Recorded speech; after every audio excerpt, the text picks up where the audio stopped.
బర్నీ గారు రీఎంట్రీ తర్వాత జరిగిన టాస్క్‌లు బాగా దెబ్బలు తగిలినాయి అని చెప్తున్నారు. సైడ్ రిబ్స్ ఇవన్నీ బ్రేక్ అయినాయి అంట.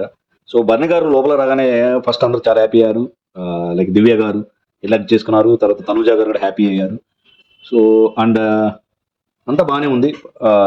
టాస్క్ మాత్రం ఒక రేంజ్‌లో జరిగిందంట.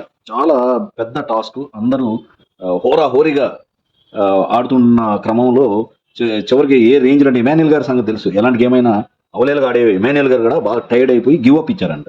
సో, అయినా సరే శ్రీజ గారు అండ్ మరి ఈ బన్నీ గారికి జరిగే ఆ పోటీలో హ్మ్, టాస్క్ మాత్రం హెవీగా జరిగే క్రమంలో ఇమాన్యుయల్ గారు గివ్ అప్ ఇచ్చిన తర్వాత ఇమాన్యుయల్ గారి ప్లేస్‌లో రాము గారు సబ్‌స్టిట్యూట్‌గా రాగానే సో, తర్వాత ఆ పెనుగులాటలో పుల్లింగ్ గేమ్‌లో సో, మన భరణి గారు ఆహ్, దీనిలో స్విమ్మింగ్ పూల్‌లో పడ్డారంట. పక్కన రిబ్స్ అంతా కొంచెం డ్యామేజ్ అయ్యి కొంచెం సీరియస్ ఇంజ్యూరీసే అంటున్నారు.